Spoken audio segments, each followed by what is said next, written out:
قد يسرنا القرآن للذكر فهل من مدكر الحمد للہ رب العالمین والصلاة والسلام علی سید الانبیاء والمرسلین اما بعد فاعوذ باللہ من الشیطان الرجیم بسم اللہ الرحمن الرحیم۔ قابل احترام 29ویں پارے میں سورۃ القلم، آج اس کی ہم نے آیت نمبر 46 سے 52 تک پڑھنا ہے اور یہیں پر یہ سورہ مبارکہ مکمل ہو جائے گی۔ جہاں پر 29ویں پارے کا ایک پاؤ اور ربع مکمل ہوگا، وہاں یہ دوسری سورہ مبارکہ مکمل ہو جائے گی۔ پہلے سورۃ الملک تھی 2 رکوع، یہ سورۃ القلم ہے 2 رکوع، یہاں پر 29ویں پارے کا ایک پاؤ ہوا۔ اس سورہ مبارکہ کے جو اختتامی یہ چند جملے ہیں، جو آیات مبارکہ ہیں، یہ پرانا جو موضوع چل رہا ہے یہ اسی کا ایک تسلسل ہے۔ جو دوست نئے ہیں میں کل کا موضوع ان کی خدمت میں رکھ دوں کہ مکی صورت ہے سورۃ القلم، تو مکی صورتوں کے 3 بڑے بڑے موضوعات ہوتے ہیں۔ اللہ تبارک و تعالیٰ کی جو توحید ہے اور اس کی جو وحدانیت اور قدرت ہے اس کو بڑے کمال انداز میں بیان کیا جاتا ہے۔ انسان کو کائنات میں سے مثالیں دی جاتی ہیں، اس کی اپنی ذات کے اندر سے مثالیں دی جاتی ہیں کہ اس پورے نظام کے پیچھے کوئی ایک طاقت ہے جو مسلمانوں کے نزدیک اللہ وحدہ لا شریک کی ہے، اس کو ثابت کیا جاتا ہے۔ اور دوسرا عقیدہ رسالت ہے کہ تمہیں ہدایت کے لیے ہر جگہ پر کسی رہنما کی ضرورت ہے، اور وہ اللہ کے فرستادہ جو آتے ہیں وہ اللہ کی طرف سے ہوتے ہیں، وہ اپنی طرف سے کچھ بھی نہیں کہتے۔ اس صورت کا مرکزی موضوع آپ کہہ سکتے ہیں کہ عقیدہ توحید کے ساتھ عقیدہ رسالت ہے، اور اگر ان دونوں میں کمپیریزن کریں تو پھر عقیدہ رسالت کی بات تھوڑی آگے بڑھ جاتی ہے، کیونکہ صورت کا آغاز یہ ہوا تھا کہ اے حبیب کریم آپ مجنون نہیں ہیں، آپ اخلاق کریمہ کے بڑے بلند مقامات پر فائز ہیں۔ تو نبی پاک علیہ السلام کی مبارک رسالت سے اس صورت کا آغاز ہوا تھا، اور جو آخری موضوع اس کا چھڑا تھا کل سے وہ تھا کہ جو اللہ کے فرما بردار بندے ہیں وہ جنتوں میں ہوں گے، اور جو اللہ تعالیٰ کے اور اس کے رسول کے نافرمان ہیں ان کا انجام بڑا برا ہوگا۔ تو ہم نے کل دیکھا کہ متقین جنتوں میں ہوں گے، اور پھر اچھے لوگوں کا اچھا انجام کیوں ہے؟ کیونکہ اللہ کے نزدیک مجرم اور مسلم برابر نہیں ہو سکتے۔ آج جو ہم پڑھیں گے وہ اسی سلسلے کا تسلسل ہے کہ اللہ تعالیٰ فرما رہے محبوب اگر یہ راہ ہدایت کی طرف نہیں آتے، قرآن کی اتنی روشن دلیلیں پڑھ کے بھی نہیں آتے، آپ کے ہاتھوں میں معجزے دیکھ کر بھی نہیں آتے، تو محبوب آپ چھوڑ دیجئے ان کو، ان کے حال پہ چھوڑ دیجئے، میں خود ان کا محاسبہ کر لوں گا۔ میں ان کو ڈھیل دے رہا ہوں، اور میرا یہ ڈھیل دینا ممکن ہے کہ ان کی ہدایت کا باعث بن جائے، ورنہ میری جو تدبیر ہے وہ بڑی پختہ ہے۔ آج یہ بات کی جا رہی ہے کہ میرا حبیب اگر تمہارے سامنے کوئی خیر کی بات رکھتا ہے تو میرے حبیب کو ذرا بھر بھی لالچ نہیں کہ وہ تمہارے کسی پیسے سے مروب ہو رہا ہو، تمہاری مال و دولت سے مروب ہو رہا ہو، کوئی تاوان اور لین دین کا معاملہ ہو، میرے حبیب کو تم سے کوئی سروکار نہیں ہے سوائے اس کے کہ تم دوزخ کا ایندھن بننے سے بچ جاؤ۔ میرے حبیب کا صرف یہی کام۔ اعوذ باللہ من الشیطان الرجیم بسم اللہ الرحمن الرحیم۔ ام تسألہم اجرا فہم من مغرم مثقلون، پیچھے جو باتیں ہوئیں انہی کا ایک اور سوال ان سے کیا گیا۔ ام تسألہم، اے حبیب کریم یا پھر ان سے یہ پوچھئے کہ کیا آپ ان سے کوئی سوال کرتے ہیں، آپ ان سے کوئی اجرت مانگتے ہیں کہ اللہ کی توحید، میری رسالت اور آخرت کی بات مجھ سے سنو، میں تم سے کچھ لوں گا یا تم کو کچھ دوں گا، کیا محبوب آپ ان سے کچھ اجرت مانگتے ہیں؟ فہم من مغرم مثقلون، اور پھر یہ سارے کے سارے لوگ اس تاوان کے بوجھ کے نیچے مثقلون دبے جا رہے ہوں، ثقل بوجھ سے۔ جیسے میں نے ابتداءً قصیدہ بردہ شریف وہ حضور کی نعت کا شعر پڑھا، محمد سید الکونین والثقلین، حضور دونوں جہانوں کے اور دونوں جو بوجھ ہیں اس زمین پر بڑے بڑے، یعنی جنوں انس، بڑی بڑی مخلوقات، حضور ان کے سردار ہیں، تو ثقل بوجھ کو کہتے ہیں۔ ویسے بھی بندہ استعمال کرتا ہے یہ خوراک جو ہے یہ بڑی ثقیل ہے، یہ بھاری ہے، تو بوجھ کے معنی میں۔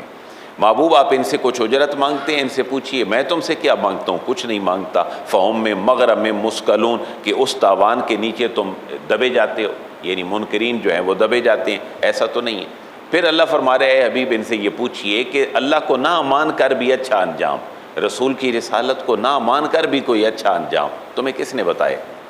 کو غیب کی خبریں تمہارے پاس آئی ہیں کہ اللہ کو نہ مان کر بھی تم نجات پا جاؤ گے قیامت والے دن۔ ام عندہم الغیب فہم یکتبون، اس جملے کو سمجھنے کے لیے آپ روزمرہ کی گفتگو سمجھیں جیسے ہم کرتے ہیں۔ ایک بندہ آپ کے سمجھانے پر نہ سمجھ رہا ہو تو بندہ اس کو تنگ آ کے یہ کہتا ہے تمہیں الہام ہوا ہے جو بات تم کر رہے، میں جو بات کر رہا ہوں وہ ٹھیک ہے، تمہیں کس نے بتایا کہ یہ بات ٹھیک ہے؟ یہی ان کے ساتھ بات کی جا رہی ہے۔ ام عندہم الغیب، ام کیا، عندہم ان کے پاس ہے، الغیب ان کے پاس کو غیب ہے محبوب جو یہ اللہ کو نہ مان کر بھی اچھے انجام کی لو لگائے بیٹھے، فہم یکتبون، اور وہ جو غیب کا علم ان کے پاس آتا ہے اس سے کچھ لکھ لیتے ہیں کہ اللہ کا منکر بھی جنت میں جائے گا، رسول کا منکر بھی جنت میں جائے گا، آخرت کو نہ ماننے والا بھی جنت میں جائے گا۔ آج کل کچھ لبرل اور ملحد لوگ مسلمانوں پر بھی اعتراض کرتے ہیں، انہوں نے جنت بانٹنی شروع کر دی ہے، بھئی کافر بھی جنت میں کیوں نہیں جائے گا؟ سوال اتنا سا ہے، جو دنیا میں رہ کر جنت کو نہیں مانتا اور جنت کے تصور کا منکر ہے، آپ اس کو دھکے سے جنت میں بھیجنا چاہتے ہیں یا آپ اس کو دھکے سے دوزخ میں بھیجنا چاہتے ہیں؟ جنت اور دوزخ کا جو تصور ہے وہ یہ بنیادی طور پر مسلمانوں کے ہاں اس کا تصور ہے، ورنہ ہندو تو اپنی میت کو جلا دیتے ہیں۔ باقی اہل کتاب کچھ پھر گئے ہیں، یہودی اور عیسائی بھی، ورنہ ان کے نزدیک بھی آخرت کا تصور بالکل وہ ہے جو ہمارا تصور ہے۔ یہودی عیسائی بھی اپنی میت کو نہلاتے ہیں، کفن دلاتے ہیں، دفناتے ہیں، کیونکہ وہ اللہ تعالیٰ کے احکامات کے اور نبیوں کے ماننے والے تھے۔ اب وہ مذہب سے نکل گئے اور اللہ پناہ دے ہم بھی ان کے پیچھے پیچھے ہی ہیں۔ ہمارا بھی آنے والے وقتوں میں انجام بالکل ایسا ہی ہے جیسے ان اہل کتاب کا ہے۔ مثلا اہل کتاب کا طریقہ کار کتاب سے مختلف تھا، سمپل سی بات ہے۔ ہمارا کون سا طریقہ کار نظام حیات کا کتاب کے مطابق ہے؟ آنکھ بند کر کے سر الف سے شروع کریں اور یہ تک چلے جائیں، آپ اس پہ خود پرکھ لیں کہ ہمارے نظام حیات میں سے کون سی چیز اللہ کی کتاب کے مطابق ہے۔ عدلیہ، معیشت، معاشرت، سیاست، ہماری انڈیویجولی زندگی کہاں تک اس کتاب کے مطابق ہے، ہمیں اس کے بارے میں غور کرنا چاہیے۔ تو اے حبیب کیا ان کے پاس کو غیب کی خبر آتی ہے؟ فہم یکتبون، اور وہ اس کو لکھ لیتے ہیں۔ اب آخری بالکل جو فائنڈنگز ہیں نا، کنکلوژن ہے اس صورت کا، وہ ایک بڑے پیارے لفظ سے شروع ہو رہا ہے۔ اس کو سمجھنے کے لیے پہلے یہ ذہن میں رکھیں کہ آپ کسی کی خیرخواہی میں اس کو پوری رات سمجھاتے ہیں، برے انجام سے سمجھاتے، نہیں سمجھتا وہ تو ظاہر ہے پھر آپ کو کوئی آپ کا چاہنے والا کہے گا صبر کریں کوئی بات نہیں۔ کسی کا بچہ نشے پہ لگ جائے تو کوئی دوست اس بچے کے فادر کو کیا کہے گا؟ بھئی صبر کر جائیں، اللہ تعالیٰ اس کو ہدایت دے دے گا، آپ پریشان نہ ہوا کریں۔ یہی اللہ نے انداز اپنے حبیب کریم کے سامنے اپنایا ہے۔ جب حضور اللہ کی بات کرتے ہیں لوگ پتھر مارتے ہیں، جب حضور کہتے ہیں میں اللہ کا نبی ہوں لوگ کہتے ہیں یہ مجنون ہے، جب لوگ کہتے ہیں آخرت پر ایمان لاؤ تو لوگ کہتے ہیں بھئی کل کے بجائے آج لے آؤ۔ بندہ کیا کرے وہاں؟ اللہ تعالیٰ کتنا پیارا جملہ فرما رہے، ذرا غور کیجئے گا۔ فَاصْبِرْ لِحُکْمِ رَبِّکَ، فاکمانہ پاس اصبر، حبیب صبر کیجئے، لحکم ربک، اپنے رب کے حکم کا اس کے آگے صبر کیجئے اور اس کا انتظار بھی فرمائیے۔ وَلَا تَكُنْ كَصَاحِبِ الْحُوتِ، یہ بڑا پیارا اور انٹرسٹنگ جملہ ہے۔ ویسے اللہ تعالیٰ فرماتے ہیں میرے نبیوں کی اطاعت کرو، لیکن یہاں اللہ تعالیٰ اپنے حبیب کریم کو بڑی حکمت والا جملہ فرما رہے، محبوب یونس نہیں بننا۔ یہاں تو صاحب الحوت ہے نا، صاحب کا معنی ہے والا اور حوت کا معنی ہے مچھلی والا۔ مچھلی والے کے بھائی کی طرح نہیں ہونا۔ وہ مچھلی والے بھائی کون تھے؟ حضرت یونس علیہ السلام۔ اب اللہ نے ان کو جو تبلیغ اسلام کا اور ارشاد اسلام کا مشن دیا تھا، اللہ کے نبی تھے، پریشانی میں تھے تو کہا تم مرو ادھر میں جا رہا ہوں۔ اپنی بستی کو چھوڑ کر نکل پڑے، آگے گئے تو سمندر والی پریشانی میں، دریا والی پریشانی میں مبتلا ہو گئے اور کشتی میں سوار ہو گئے۔ اس کے بعد کشتی کا بوجھ زیادہ ہوا تو انہوں نے کہا قرہ ڈالا جائے گا۔ قرہ نکلا اللہ کے حکم اور حکمت سے حضرت یونس علیہ السلام کے نام۔ مچھلی نے ان کو نگل لیا، کچھ عرصہ مچھلی کے پیٹ میں رہے، اس نے جا کے کنارے پر اگل دیا۔ اللہ تعالیٰ فرما رہے حبیب یہ مچھلی والے بھائی کی طرح نہیں بننا، پریشان نہیں ہونا، اپنا پینڈ نہیں چھوڑنا، اپنے مشن میں لگے رہنا ہے اور اس قوم کے لیے بد دعا بھی نہیں کرنی جیسے نوح نے کی تھی۔ تو اللہ تعالیٰ نے بڑے پیارے انداز میں سابقہ نبیوں کا جو ماڈل ہے وہ حضور کے سامنے رکھا ہے۔ اس کا مطلب یہ نہیں کہ اس نبی کی بات نہیں سننی، یہاں اللہ تعالیٰ اپنے حبیب کریم کو ایک ڈائریکشن دے رہا ہے۔ جیسے بھی ایک باپ کے دو بیٹے ہوں اور ایک بیٹا باپ کی پوری ریکوائرمنٹ پہ پورا نہ اترے، وہ یہی کہے گا یار اس کی طرح نہ کرنا، کوئی اپنا کام بہتر کر لینا۔ ضروری نہیں ہوتا کہ وہ ناکام ہوتا ہے، لیکن چاہتا ہوتا ہے باپ کہ تمہارا جو فیوچر ہے وہ ایسا ہونا چاہیے۔ ولا تکن، واو کا معنی اور لا نہ تکن ہو جانا، اے حبیب کریم آپ نہ ہو جائیے کا صاحب الحوت، کس کی مانند؟ مچھلی والے کی مانند۔ اب آپ اس سورت پہ اگر جائیں نا تو اس سورت کا نام بھی کیا ہے؟ سورۃ القلم۔ اس کا ایک نام سورۃ النون بھی ہے، اور نون ایک ہے صرف نون، اور ایک ہے نون واو نون۔ نون واو نون بھی مچھلی کو کہتے ہیں، اور اس کا جو نام ہے وہ نون ہے۔ اس سورت کا نام نون ہونے کی وجہ بھی یہ ہے کہ نون مچھلی کو بھی کہتے ہیں، اور اس سورت میں حضرت یونس صلی اللہ علیہ السلام کا ذکر ہے، تو اس سورت کا نام ہی کیا رکھا گیا؟ سورہ نون والقلم۔ ایک نسبت یہ ہے۔ اے حبیب کریم نہ ہو جائیے مچھلی والے کی مانند، اذ نادا، انہوں نے کیا کیا؟ اذ جب، نادا جب اس نے پکارا۔ دیکھیں نا یہاں بھی بات یہ ہے کہ پریشانی میں انہوں نے اللہ کو ہی پکارا۔ اس یونس نے بھی پریشان ہو کر اپنی قوم کے رویے سے اللہ کو ہی پکارا۔ وَهُوَ مَكْظُومٌ، اللہ کو اس حالت میں پکارا، واو کا معنی اور ہوا کا معنی وہ، مکظوم وہ غم اور دکھ سے بھرے ہوئے تھے۔ یہ لفظ قرآن میں ویسے والکاظمین الغیظ کے نام سے بھی استعمال ہوا ہے، وہ غصے پر قابو پاتے ہیں، دکھ جب ہوتا ہے تو اس کو قابو میں لے لیتے ہیں۔ جب اس نے پکارا تو وہ غم اور دکھ سے بھرا ہوا تھا۔ لولا ان تدارکہ نعمت من ربہ لنبذ بالعراء وہو مذموم، یہ بھی حضرت یونس صلی اللہ علیہ السلام کی بات ہی ہے۔ لولا اگر ایسا نہ ہوتا، ان تدارکہ کہ چارہ سازی کرتی، نہ لیتی، نعمت من ربہ یونس کے رب کی جو نعمت ہے، اگر وہ چارہ سازی یونس کی نہ کرتی، لنبذ، لام تاکید کے لیے، بلا شبہ نوبیزہ وہ پھینک دیے جاتے، بالعراء اسی چٹیل میدان میں، وہو مذموم اس حالت میں کہ ان کی مذمت ہی بیان کرتی رہی جاتی، ان کی طرح محبوب نہیں ہونا۔ اللہ کی رحمت آ گئی ان کے اوپر بھی، ظاہر ہے وہ پریشان ہو کر اپنی قوم کو چھوڑ کر جب نکلے، اپنی ڈیوٹی کو چھوڑ کر نکل پڑے، بڑے دکھ سے بھرے ہوئے تھے، آگے مچھلی کی آزمائش آ گئی۔ اللہ فرما رہے اگر میری نعمت نہ پہنچتی میرے یونس کو تو وہ صحرا میں ایسے ہی پڑا رہتا۔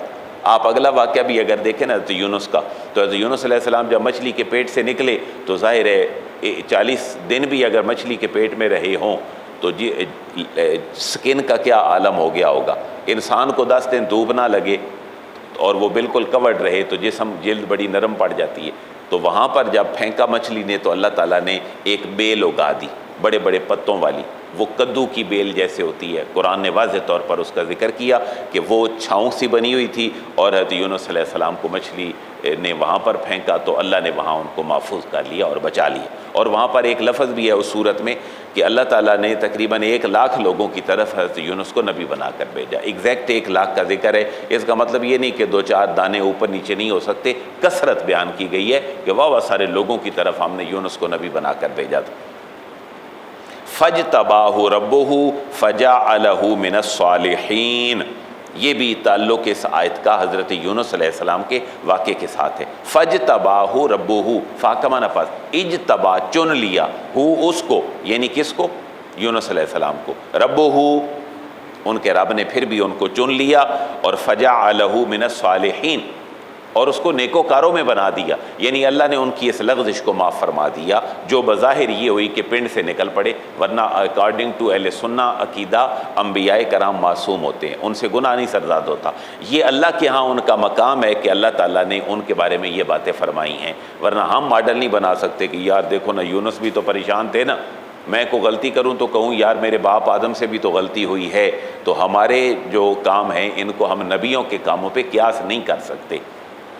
فجتباہ اس سے اردو کا ایک لفظ بنتا ہے جو ہم نام رکھتے ہیں مجتبا، چنا ہوا، مصطفیٰ یہ بھی چنا ہوا۔ فجتباہ پھر چن لیا یونس کو، ربہ اس کے رب نے، فجعلہ پس بنا دیا اس کو، من الصالحین اپنے نیک بندوں میں سے۔ اب جو آخری 2 آیتیں ہیں نا، ان کو سمجھنے کے لیے ذرا پہلے ایک وہ تناظر سمجھ لیں۔ آپ ایک بندے کو بار بار سمجھا رہے ہیں، اس کو سمجھ نہیں آ رہی، وہ آپ کی طرف کیسے دیکھے گا؟